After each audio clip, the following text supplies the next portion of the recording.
अनंत सिंह अभी बिहार की राजनीति में काफ़ी चर्चा में हैं और क्या वे मुंगेर और बेगूसराय लोकसभा सीट जिताने की क्षमता रखते हैं, इसी पे आज हम चर्चा करने जा रहे हैं। क्योंकि उनके सामने हैं अशोक महतो, जिन्हें बाहुबली के रूप में अभी 1-2 वर्षों से कहा जाने लगा है। और उनका जो सामना हो रहा था ललन सिंह से हो रहा था। ललन सिंह बाहुबली तो नहीं है लेकिन नेता हैं, ऐसे में उनको भी ज़रूरत पड़ गई थी बाहुबली की। और बाहुबली के रूप में अनंत सिंह को जनता दल यूनाइटेड मैदान में उतारती है। अनंत सिंह जेल में 147 के मामले में सज़ा काट रहे होते हैं और ज़मीनी बंटवारे के लिए 15 दिन की पेरोल पे वे बाहर निकलते हैं। और उसके बाद से चर्चा जोरों पे आ जाती है कि अब सीधे मुंगेर का मैदान जो है दो बाहुबलियों के बीच होने वाली लड़ाई का जो अड्डा बन जाएगा, केंद्र बन जाएगा। ऐसे में आप चर्चा करिए अनंत सिंह और अशोक महतो में कौन बड़ा है, तो अशोक महतो पे नवादा जेल ब्रेक कांड का केस चल रहा है। इसके साथ ही साथ विधायक पर बम फेंकने के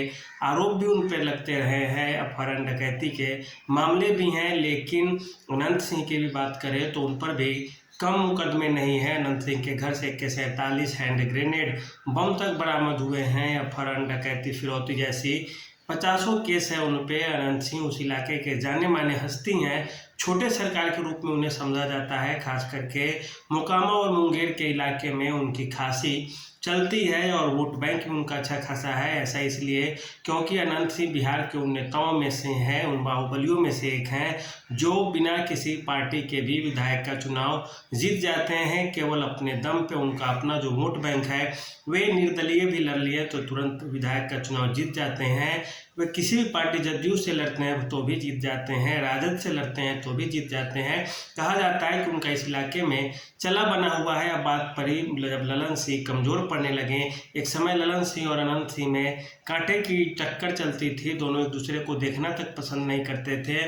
नीतीश कुमार के करीबी अनंत सिंह भी थे, लेकिन ललन सिंह के कारण ही उन दिनों दूरियां बन गई थी। दोनों एक दूसरे के खिलाफ चुनाव भी लड़ते हैं। फिर बाद में जब नीलम देवी राजद से चुनाव लड़ने लगती है तो ललन सिंह जदयू के होने के बावजूद उनके लिए प्रचार प्रसार करने लगते हैं, क्योंकि जदयू और राजद का गठबंधन हो जाता है। फिर से बात बनती है जदयू और भाजपा की, तो नीलम देवी जो अनंत सिंह की पत्नी है वो अभी जदयू को सपोर्ट करती, राजद का विरोध करके। ऐसे में अब ललन सिंह के लिए प्रचार करना अनंत सिंह की मजबूरी बन जाती है और कुछ न कुछ राजनीतिक डील होते रहता है अंदर ही अंदर। राजनीति में कोई हमेशा के लिए दुश्मन या दोस्त नहीं होता।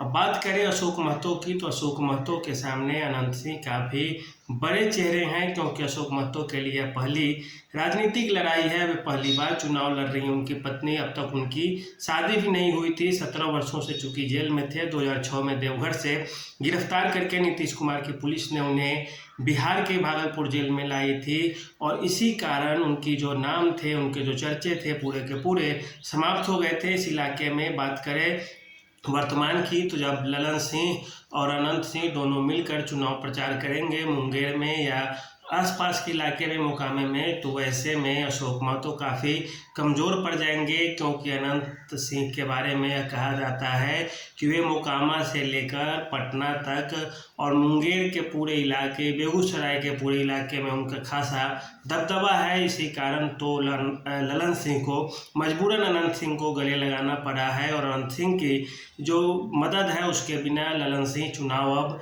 नहीं जीत सकते, या जदयू चुनाव नहीं जीत सकती, भाजपा भी नहीं जीत सकती चुनाव बेगूसराय में अनंत सिंह का विरोध करके। और अनंत सिंह की बात करें तो मुंगेर में जो 2.5 से 3 लाख भूमिहार वोटर की संख्या बताई जाती है, कोई 4 लाख भी बताते हैं। आज ही हमारे एक श्रोता ने कहा कि आप 2 से 2.5 लाख बोलते हैं, लेकिन जो असल में संख्या है वह 4 लाख के आसपास है। तो वह जितनी भी हो, बेगूसराय में तो यह है कि 5 लाख के आसपास भूमिहार वोटर है।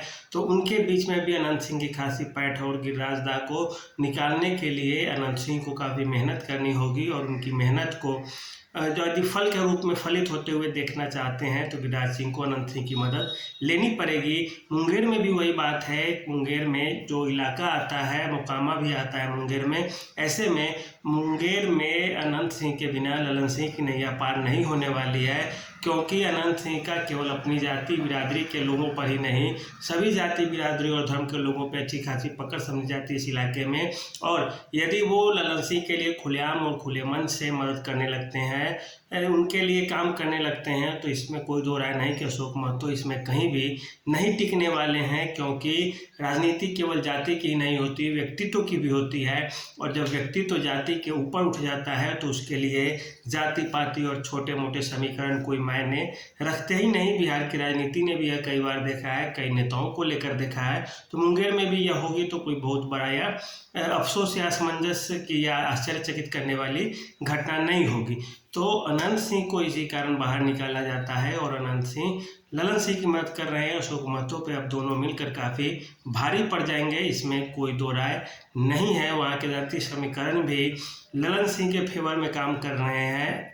अशोक महतो कुछ भी करे, लास्ट में जब बटन दबाया जाएगा तो आखिर लोगों का झुकाव कहीं न कहीं एनडीए सरकार की हो सकती, क्योंकि यहाँ से दो बार ललन सिंह सांसद रह चुके हैं। अशोक महतो इस क्षेत्र के लिए नहीं है। खैर, चुनाव से पहले हम कुछ भी नहीं कह सकते किसी के लिए भी, लेकिन परिणाम क्या होगा ये तो समय बताएगा। लेकिन अब तक की स्थिति यही है। तो आज के लिए इतना ही, धन्यवाद।